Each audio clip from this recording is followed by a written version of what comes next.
Tapi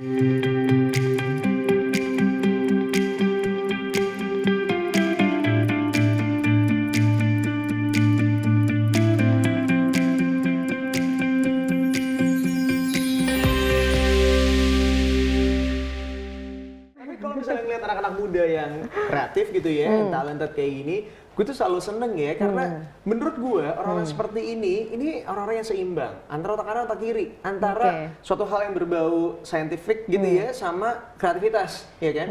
Termasuk anak-anak zaman sekarang juga harus seimbang dalam menjalani hidup. Selain misalnya nih, kita semuanya ngejalanin kehidupan kita sehari-hari, sebagai seorang pekerja, sebagai anak dari orang tua kita, juga harus ngebantu sesama, iya nggak sih? Ini penting banget loh. Tapi kalau misalnya lo sendiri, kira-kira menurut lo bagaimana pendapat lo tentang orang-orang yang suka membantu sesama kayak gue gini? Wow. Oke. Tapi jujur ya, Yo. Kalau menurut gue, jujur. Iya. Jujur, parah. Kayak sampai mau meninggal, ya kan? Coy. Tapi bener ya, kalau menurut gue pribadi, gue sangat salut sama anak muda yang punya jiwa sosial yang tinggi. Karena sekarang lo bayangin gini ya, biasanya kalau anak muda itu kan identik dengan kegiatan yang cuma bikin happy-happy. Bener. Senang-senang, selagi muda senang-senang dulu deh gitu. Tapi buat anak muda yang punya jiwa sosial, berarti kan mereka mau mendedikasikan sebagian waktunya, tenaganya, atau bahkan mungkin ya secara materi mungkin untuk membantu sesama. Dan nggak semua orang itu punya sense untuk jadi jiwa sosial atau punya berjiwa sosial tinggi gitu ya. Semua orang bisa kayak gitu. Karena sebagian orang masih ada yang mengharapkan imbalan dan lain sebagainya gitu ya. Betul banget. Ini ada banget nih orang-orang yang kemudian punya jiwa sosial yang tinggi dan kemudian mereka tuh kayak semacam jadi garda terdepan gitu, terutama pada saat-saat pandemi seperti sekarang ini. Oke, jadi garda terdepan. Keren ya. Berarti ini mereka bentuknya sebuah komunitas atau apa nih? We can say like that. Mereka tuh kayak komunitas gitu. Berarti komunitas apa tuh ya? Mau tahu atau mau tahu banget apa gimana? Sebenarnya kayak pengen tahu. Banget gitu ya. Oke, jawab dulu di live comment. Oh enggak ya? Jangan dong. Panjang. Ini adalah komunitas namanya Indo Relawan. Indo Relawan, gue suka denger nih komunitasnya. Jangan cuma didengerin. Cuma denger, oke. Lu mah anaknya cuma denger doang. Oke, setelah acara ini selesai saya daftar jadi relawan. Ditunggu ya sama Dicatat teman-teman ya, Indo Relawan. Relawan. Tapi ini sesuai dengan namanya sendiri, Indo dan Relawan. Jadi mereka adalah orang-orang yang memang gemar sekali untuk membantu sesama gitu loh. Oke, berarti mereka ini adalah kumpulan anak muda yang punya inisiatif untuk melakukan gerakan-gerakan sosial, khususnya di berbagai bidang ya. Nggak cuma di bidang sosial ini aja gitu. Nah, kalau misalnya pengen tahu lebih dalam lagi seperti apa nih dari Sumbaran, kita mau lihat ini dia tayangannya. Here we go. Halo teman-teman, nama saya Asa dari Indo Relawan.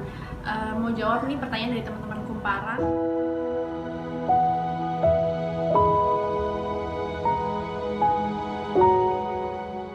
Sebenarnya pandemi ini menjadi sesuatu yang pasti nggak ada yang mengira ya akan terjadi.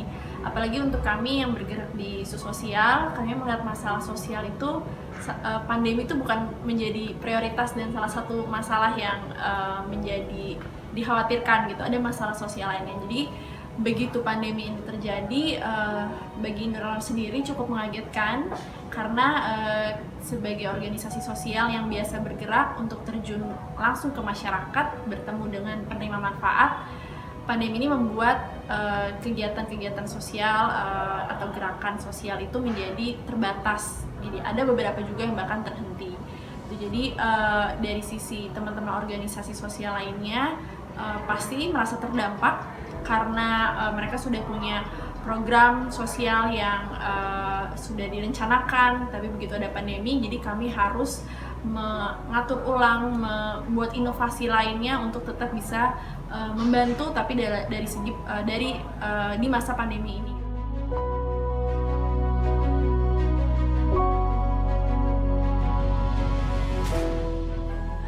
Khusus dari kami yang fokus ke masyarakat kurang mampu, kami membantu memberikan sembako. Memang banyak dari mereka yang terdampak secara ekonomi dan kehilangan pekerjaan gitu. Jadi mereka terdampak, ada yang berkurangnya penghasilan, ada juga yang harus di PHK gitu. Jadi ini cukup memilukan dan kami tanya apa yang bisa kami bantu, ya mungkin salah satunya adalah dengan membantu memberikan sembako. Di sini peran relawan cukup relevan untuk membantu setidaknya orang-orang terdekat, tetangga kita, keluarga kita, orang yang kita kenal. Kita bisa mulai dari orang-orang yang terdekat untuk kita bantu supaya mereka bisa tetap bertahan di masa pandemi ini. Jadi kami ajak teman-teman untuk terlibat menjadi relawan untuk membantu masyarakat sekitar. Terima kasih.